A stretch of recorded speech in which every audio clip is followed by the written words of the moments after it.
There's a lot of people unhappy about their jobs right now. It's such a scary company to work for, terrifying that we are on our own with no help.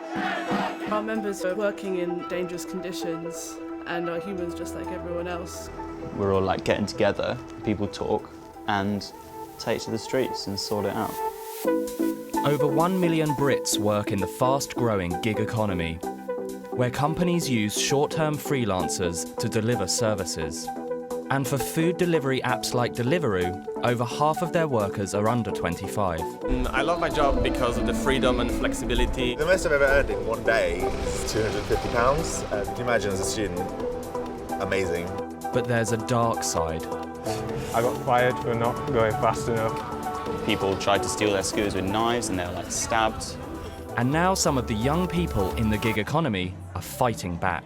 Some gig economy companies are putting out a myth that you have to choose between flexibility and workers' rights, and that's just simply not true. We were doing marches with about 100 riders. We all deserve a living wage for the hours we work. That's not unreasonable, surely.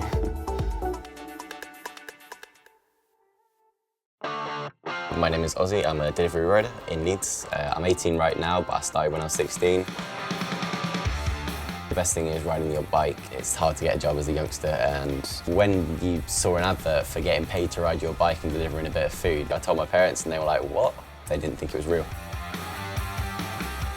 Deliveroo is an app that uses over 15,000 freelance riders like Ozzy to deliver takeaways. This is the app. Oh, here we go, we got an order. I'll go to that restaurant and I'll swipe arrived. To get from the restaurant to the address, Deliveroo asks you to do it in 10 minutes. To get to the customer's house, I'll hand over the food for them and I'll swipe delivered, and then it'll be back to the same process again, waiting for another order. Sometimes the customer won't even show up. Deliveroo will say wait there for 10 minutes, and after that 10 minutes, the food is yours to do what you want with. So you can eat it, you can give it away, you can chuck it away. While the company says most of its riders are happy, Ozzy is less enthusiastic about how they deal with people like him. We have a WhatsApp group for the Leeds delivery riders where we can post whatever we want, and usually it's complaints about restaurants, stolen bikes and anything else. There's a lot of people unhappy about their jobs right now. A lot of people are saying we're not self-employed, and in fact we are workers for Deliveroo as we're treated like workers. So that's the main point that people are pushing across. Oh, here we go. Here is another one. Did anyone have their hours quick? Yes. No. All you can do is wait for a reply. Sometimes takes ages. Feedback is bollocks because I don't think they actually listen to us. So that really sums it up, to be honest. This was a big one, actually. Just seen on the news that a news report into the gig economy says that we should be classed as dependent contractors instead of being self-employed. So we would have access to benefits and should be paid more than the minimum wage. Deliveroo says its riders are self-employed, as they can choose when they work and can work for other companies, including competitors. And that the majority of its riders want the flexibility this offers them. But because they're self-employed, the company do not have to pay sickness, holiday, or even guarantee the minimum wage. Ozzy believes riders like him should have workers' rights, and is preparing to take them to court. I'm involved in a case with solicitors down south in London, and they're going to take Deliveroo and argue our case of we are classed as workers rather than being currently classed as self-employed. To ride for the company, Ozzy has had to buy all his own kit. This is a shed where I keep all my gear. The main tool is the bike. Bike, £120, the rack, £40, the phone mount, £40, helmet 70, lights 20, gloves 10, and then we have locks. I had to buy a nice phone, which I didn't want to do, but I had to. It wasn't cheap. It was about £650 for this phone. Yeah, that was a big purchase. Before I've even started the job, I've spent well over £1,000 to be able to do the job. Delivery drivers, there's a lot of theft. I personally have had one bike robbed. It's really hard to get insurance as a bike messenger, so if I'm riding around and I crash into someone or go into the back of a bus, hit a person, damage anything, it means I'm going to have to pay for it, and there's nothing I can do. As he prepares his case to try and get worker benefits from the company, Ozzy has appointed a solicitor, Annie Powell. I've come to meet Annie and discuss the case that we are going to be pursuing against Deliveroo. I don't really know the law, so it'd be nice to get some like proper advice from an expert that can prove that I'm a worker rather than self-employed. Hey, you're right. Lovely to meet you. Come on through. We're bringing an employment tribunal claim arguing that this group of Deliveroo riders are employees of Deliveroo, that they're not self-employed contractors, which is what Deliveroo claims that they are. Some gig economy companies are putting out what is effectively a myth, which says that you have to choose between flexibility and workers' rights. And that's just simply not true. There are lots of companies across particularly the gig economy sector who are exploiting their workforce, and we need to stop that. And yes, that will involve a long legal battle, but that we're ready to fight it. Deliveroo says it wants to offer more rights to riders, but that the government needs to update employment legislation to do so. Before I spoke to Annie, I didn't really know about the actual legalities. I just feel like I've been taken a bit for a ride, really. But the classification and the way we get treated sometimes is not right. As Deliveroo is expected to defend the claim, Ozzy could have to wait until next year for his case to be heard. But he's not the only one taking on the company. In Brighton, 19-year-old Guy McClenahan has been riding for the firm for a year. Deliveroo's pay model started as kind of an hourly basis. So you get paid a certain number per hour. In Brighton it was £7, and then you get a commission for each delivery. Then they moved Brighton on to a new model which is called fee per delivery, or piece rate. You only get paid if you do delivery, so I can be like ready on the starting blocks, like ready to go, sitting at the side of the road, like clocked on, and I won't get paid. So these are my paychecks. So here I can see that on the 13th of March, I worked a 3:30 till 10 shift. On that shift, I earned about just over £4 an hour, and it's an example of just how the system goes against me. It was a quiet night, but that shouldn't mean I earn below minimum wage. When we're riding for Deliveroo, and in some zones we're doing the shifts they suggest in their uniform, representing them to the customers, there's no reason why we shouldn't be paid the minimum wage. Every worker deserves it, and we're completely under Deliveroo's control in that case. I mean, like, come on. So now I'm working with a union to demand workers' rights from companies like Deliveroo, because right now it's an absolute joke. Deliveroo says its riders earn on average over £9.50 per hour, and fee per delivery riders make £12 per hour, more than the minimum wage. The first couple of months were quite good because there was a huge shortage of riders, so there's as much work as you can do. You could make really good money if it was very busy, but then it started to go downhill. And you could see that when things didn't balance out quite so well at that bottom of the quiet period, people were just getting so screwed over. The risk of earning less than the minimum wage is part of life in many gig jobs. Hey man, how you doing? Callum has been working for Deliveroo's main rival, Uber Eats, for nearly a year. I've not done anything for like an hour. Just Really? been driving around. How is Uber? I'm doing like max like 1.5 during like lunch and day shifts, like sometimes much less. Like the other weekend I was left like sitting outside St. Peter's just for like an hour doing no deliveries. Had both the apps on and neither of them coming through, so I earned £0 an hour. It's great. Shit. But I reckon the average, once you take costs off at the moment, is like £4, maybe less. Sitting around waiting for orders, it's so frustrating because you've got so much that you'd willingly like do lots of work.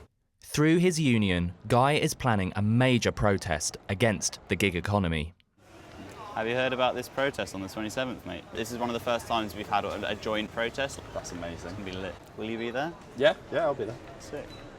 Guy hopes the protest will improve conditions for riders like him and Callum. We definitely deserve it for such a hard and dangerous job.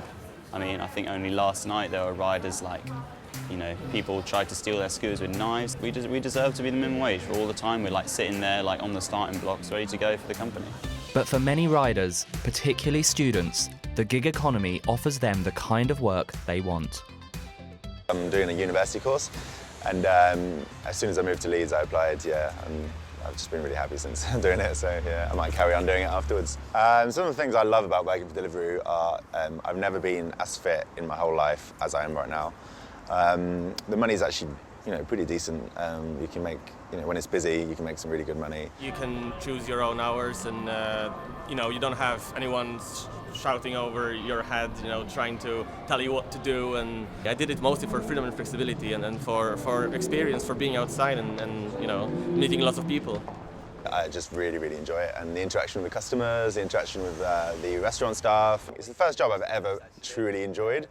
It's challenging. It's raining and it's windy and it's cold, and there are frozen puddles around. But it's all part of the experience, and it's like a video game when you think about it.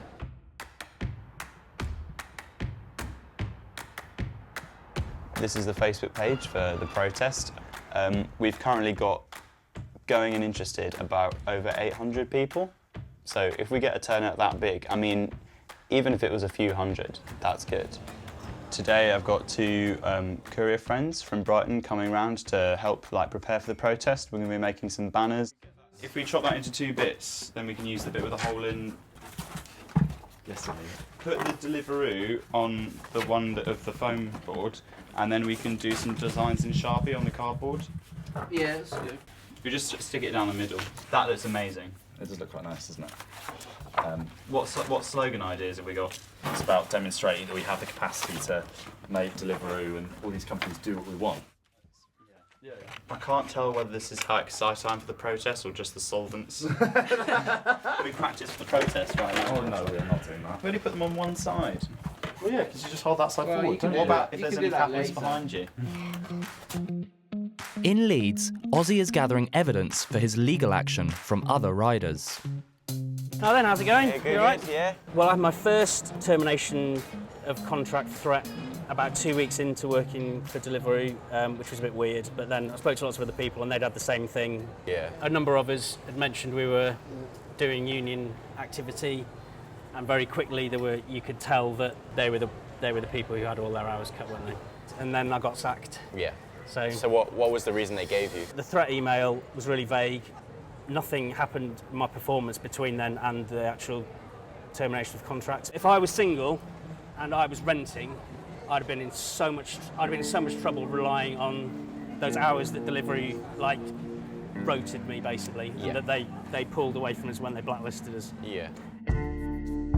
Even Ozzy has first-hand negative experience when 6 months ago the company terminated his rider account, although he fought to win his contract back.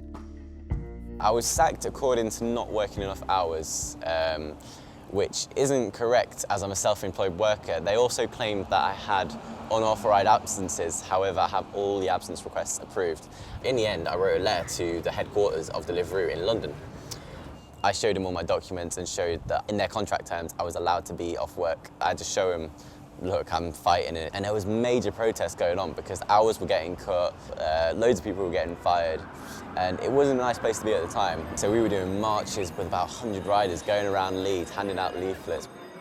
All that come together, we managed to get all the riders their jobs back. Really, if they're treating us like workers, then in my opinion, you should get the benefits of a worker. Deliveroo says it took immediate action when the problems experienced by riders in Leeds came to light, that it takes steps to listen to and act on riders' concerns, and that its official policy is that riders should be able to work flexibly whenever they want. Guy has travelled from Brighton to meet his union, the Independent Workers of Great Britain, to discuss the protest. Just come to the union office, we've got a branch meeting, and then we're just going to have a smaller meeting with a couple of the guys from Deliveroo to talk about the campaign. Yeah, so one of the first things we need to get on to try and get as many Deliveroo people there, but people in general, is start distributing the flyers. We're all working towards similar goals. It's really good for us to get together and feel like a movement, because and having that interaction between the branches. And see how much support we have across the board is really special. And also just shoving it down people's faces. We are definitely here, and we're becoming more united. That's going to be great. The union hope the protest will bring together workers from across the gig economy, fighting to get workers' rights. For our members who are working in inherently dangerous conditions, are humans just like everyone else, get sick, get injured, let alone going through the streets up to 12 hours a day, 7 days a week. Some of my friends are not earning minimum wage, have to work these long hours, and your concentration's going to go after all those long hours on the road. There's no water cooler, people can't talk about the problems of the job, but suddenly we're all like getting together, people talk, realise what the fuck's going on, and take to the streets and sort it out.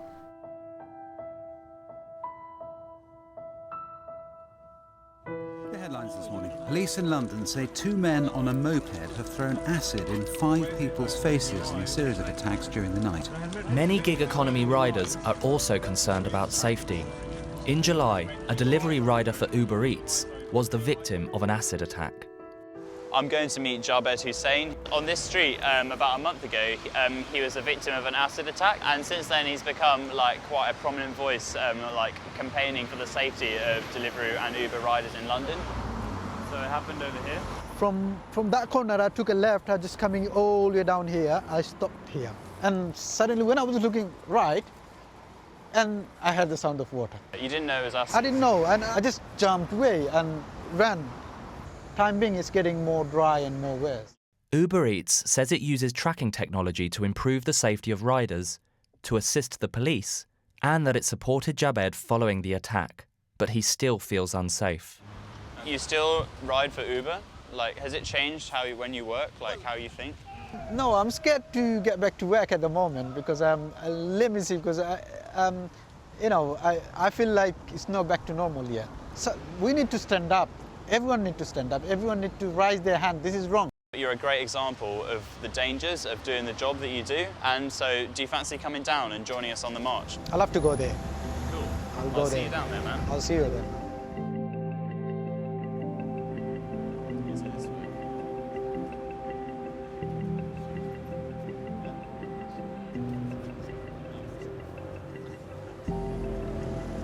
Oh man, that looks like a good turnout, doesn't it? I'm so hyped. Nice to see you. Hey, how are you doing? Good turnout? Yeah, great turnout. Yeah. It's going to grow as well, do you think? Hopefully. Yeah. As well as protesting against Deliveroo, Guy and his union are targeting other gig economy firms. We're protesting their treatment of Uber drivers. The Uber drivers are just like us. They have no protection and their company is flouting the rules and, putting their jobs on the line to do so. So it's kind of a similar case.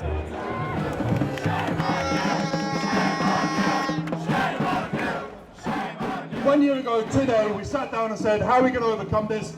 The answer, as the answer always is to get organised and to strike like fuck until you win. And that's what you're doing here. Our government says, the minimum wage is sacrosanct. We will never go below minimum wage, but then where are they when we're getting, completely shafted? Where are they for us? Hey man, how do you think it went today? Yeah, I think it went really well, yeah. Workers in Deliveroo, you see workers, the Uber drivers, which we have been fighting the companies in court because they don't want to give them basic conditions of employment that everybody have in this country. These companies are denying the workers for these conditions, and especially in the gig economy, workers, these companies are exploiting this working and getting away with it. We have managed to win cases where the judges have said that they are workers and not self-employed. It's been cool today, man. Yeah. See you at the next one. It's great to see so many people here. Thank you for coming down. The activities of Guy's union has also attracted attention from Parliament. Guy is going to meet MP Frank Field. Frank Field, the chairman of the Work and Pension Select Committee, has invited me to go speak to him about the gig economy. He's been pretty hot on fighting for workers and stuff, so hopefully we can chat about the problems I have at Deliveroo. So hopefully we can make sure that our voice is getting heard in Parliament. Hi. I'm Frank. We started the campaign in Brighton, which is where I'm based, just because we really felt that they weren't treating us or paying us fairly at all, and that we really deserved more rights to be treated as independent workers. Their commitment must be to pay you the national minimum wage. And if they can't do that, and if they won't eat into their profits to guarantee you that, then something's got to give. And it mustn't be the workers. It mustn't be selling short the national minimum wage, in my views. And I think that will be the view of the House of Commons. I think there's something terribly exploitative about it. Indeed. So although they say you're free to walk away at any time, I see lots of ways that workers are trapped. So I think your plea is going to be answered one way or the other. Well, that's really good to hear. I've got my trust in you guys that we're going to get this sorted. He basically said that the minimum wage really needs to be sacrosanct in respect to like all work being done, whether we're like sitting on the side of the street or actually riding, and that he can't believe these companies are getting away with it, and he doesn't intend for it to go on. On the 11th of October, Frank Field's Work and Pensions Select Committee heard evidence on how to reform legislation around the gig economy. All precarious workers, there's change coming. It's our job as young people to kind of step up and take action.